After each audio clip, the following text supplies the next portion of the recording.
polar bear says, expecting traps a double meaning, insinuation, or metaphor. We can't think literally, even when we're trapped in a giant cube and talking to a giant polar bear. The first question asked is, what is your favorite food? Which they all answer easily. But the bear suddenly freaks out because someone told a lie and threatens to kill them if they don't identify the liar in 2 minutes. The players decide that this guy must be it because his favorite food is parsley, and the bear crushes him to death.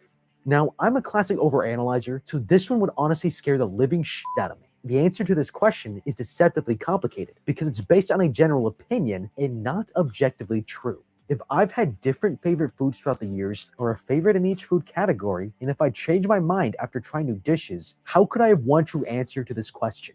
So therefore, how could the polar bear know what the truth is if I myself do not? And this revelation is how we beat the game. If I don't know the truth, then neither does the polar bear. And none of us have any reason to lie. So when the polar bear says he knows someone is lying, that statement itself is a lie. And I would accuse him as the secret liar to beat the game. The bear tells them there's an imposter in the group who's intentionally lying to get them killed. This student realizes that everyone goes to the same school except for this girl, so she must be the imposter, and the polar bear stomps her flat. Now that's what I call a high school crush. But as the kid looks at the bear's paw, he sees a black patch of skin and realizes that this is a Japanese demon bear, as the snow melts off, revealing his true identity underneath.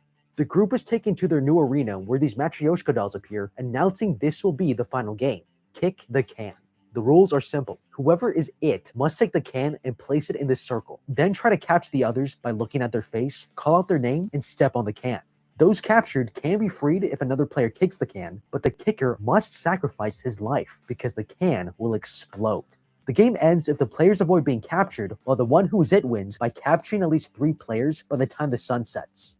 Then they draw sticks to decide their roles, and the psychotic student is it. Everyone runs before the student kicks one of the dolls into the air, knocking the can to the ground and places it at the designated spot. Okay, hold on a second. Didn't they say that can would explode if it was kicked? This might mean it's not triggered by impact, and could be one of the game's tricks if we need to kick the can to save someone later. But more importantly, if I was it, I need to manage my time wisely, because finding people will be very time consuming, and I need to know how much time I have. The setting sun is too abstract, and I need to convert that into minutes. The best way to do this is to hold your fingers horizontally against the sky, in between the horizon and the sun. Each finger that fits in between the sun and the earth is approximately 15 minutes. The two boys try to hide as far away as possible, but the psycho student finds them first and beats them into submission. That's 2 down, 2 to go. Now, finding people who have already hidden will waste a lot of time, and by retrieving the can first, you're giving everyone too much time. If it were me, I would skip the can and quietly follow them to their hiding spots first. Once someone's find a good hiding spot, it's unlikely they would move from it, and if I know where they're hiding, I can go retrieve the can and come back to their hiding spot to catch them. I would also prioritize who I should put in prison. The best person to follow is Shun, because he's going to hide with the girl, and that way I am more likely to catch 2 people at once. Shun has proven himself to think quickly on his feet and be heroic, while the other 2 are more cowardly. So if Shun here is locked up first, it's very unlikely anybody will be coming to save him, and as long as I get 3 captured, I win the game. There's only 2 players left. The Psycho Kid spots them and runs up the stairs. Shun escapes as the girl goes off to block the entrance, but he breaks through and captures her. Shun here is stuck trying to figure out what to do, as he's going to lose if he doesn't free the prisoners. Now, Shun's team did not strategize as well, but honestly, they had the best chance of surviving from the start. He has to see your face and call your name to capture you. By eliminating either of these 2 as a possibility, you can work the game to your advantage. So I would have covered my face with my jacket so he can't legally capture me as a prisoner. I would tell everyone to do this. No matter how much you're punched, kicked, or beaten, if you don't show your face, it will become impossible for him to win. Then there's no need for anyone to kick the can and sacrifice themselves because no prisoners will be taken. This is the best possible outcome. If someone does get caught, we can remove another win condition from him. When he's out finding people to capture, I would stay nearby to move the can and hide it. Even if he sees your face and says your name, you're not officially captured until he steps on the can. If they had thought about this from the beginning, they wouldn't be in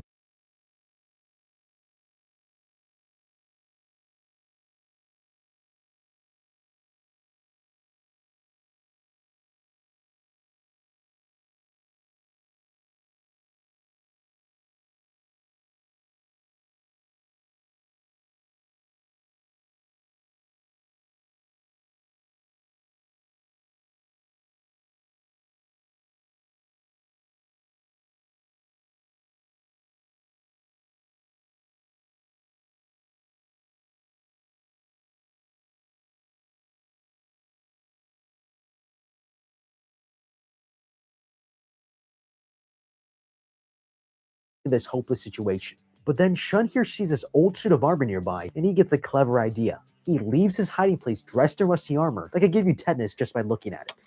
This is clever. One of the rules for being captured requires clear eye contact between a player and the person who is it. The helmet not only makes it harder, but the entire armor set might protect him from the explosion if he kicks the can. He's covered 2 weaknesses that gives him the advantage he needs to beat this game, but it's too hard to move, and there's no way he can fight the student. He backs away to the edge and gets caught, but this was a part of his plan. He chains the psycho and throws himself off the wall, dragging the other boy along with him. As the student is busy trying to pull the armor up, he's escaped and climbing back over runs for the can.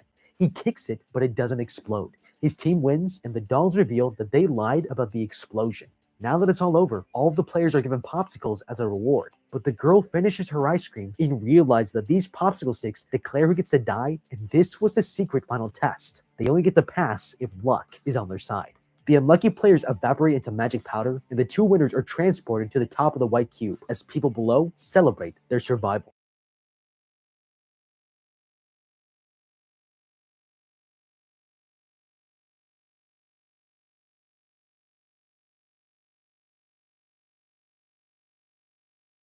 Paddy Power Games gives you more chances to win. Imagine that. Another chance not to mess it all up. You get more chances to win with Paddy Power Games. Taxi! If you were trapped in a pool with no way out and held prisoner against your will, what would you do? I'm going to break down the mistakes made, what you should do, and how to beat the pool in 12 feet deep.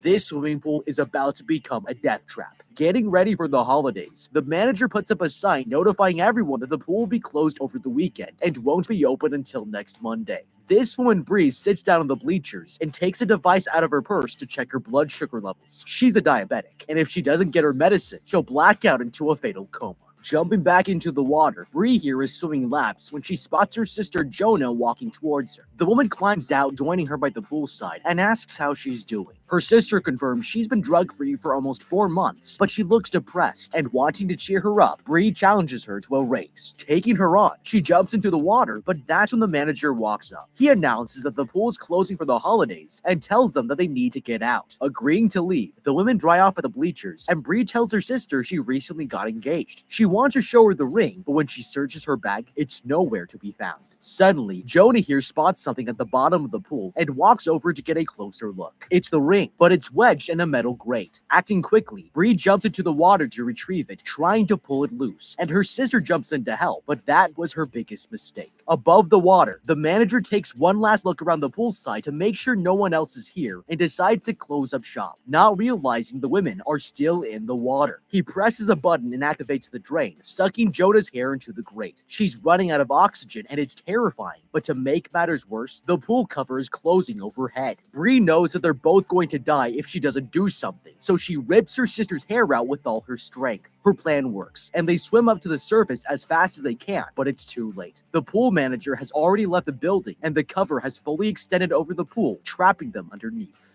Okay, this is horrifying. If Jigsaw himself was suddenly the public pool manager, you should change your name and move to a different state. Even in retirement, this guy is still trapping people in terrifying situations. And if these girls had just seen one Saw movie in the last 2 decades, they would have known better. Now, there was clearly a better way to handle this situation if the girls were thinking straight. First of all, there's no reason for both of them to be at the bottom of the pool. An engagement ring is small, and there's only enough surface area for one person to be pulling on it at a time. Following your sister her down is just unnecessary, and it would have been more helpful to go tell the pool manager that she's lost a diamond ring. There's literally no downside to this, because with one girl in the pool, he wouldn't be able to close it down and might also have the tools to help them retrieve it more easily. It's in this man's best interest to help them because he wants to leave, so the fact that neither of them thought to notify the staff is the stupidest decision they could possibly make. Unfortunately, it's too late for any of this, and we now have to escape an enclosed pool. Now, it just so happens that this was based on the real-life story of a teenager who tragically died in the same circumstance, and it tells us that this scenario is way more dangerous than it seems. If we look at our environment, we can see that this pool's on a slope with a 12-foot drop at the end, but on this side, it's only 3.5 feet deep. The obvious decision is to stay in the shallow end of the pool because you won't need to keep swimming, but there's an even more important reason. If you look at how this cover closed, there don't appear to be any grooves along the side of the pool, which means that the cover isn't being pulled closed, it's being pushed. This tells us that the motor is only on the deep end, and the further away we are from the gearbox, the less resistance there's going to be when we push up on the cover. We also should take into account that on the edge there are these metal hooks, and it's very likely that these fit into grooves on the other side to keep it locked in place. Now, the most logical thing to do is find weak spots in the cover, and if we know there will be strong resistance on this side and this side, the smartest course of action is to go to the middle and push up. Logically, this is where there is going to be the least amount of resistance, and even though it's slightly deeper, we can still touch the bottom of the pool. If it were me, I would try working together by having one person go on the other's shoulders and push up with more combined force. All they need is to raise the cover by 1 foot to pull themselves out, and this would be their best chance. Panicking, the women start shouting for help, but they realize the place is completely empty and no one will be coming back until after the weekend. It's terrifying, and Jonah here starts hitting the pool cover to break out, but it's no use. The fiberglass is too strong to break, but that's when Bree comes up with the plan.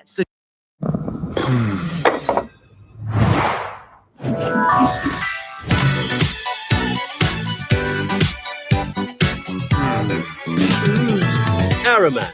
Flavors everything. Step into Wix Studio and handle every part of your build from one platform. Map out your project with an AI-powered visual sitemap that generates site structures and wireframes in seconds, not days. When your client's on board, dive into design. Create freely, customizing even the smallest element. Use site styles to seamlessly extend the brand to every page and watch it adapt across breakpoints. Now, scale your creation. With a CMS, you can structure tons of data effortlessly, from repeaters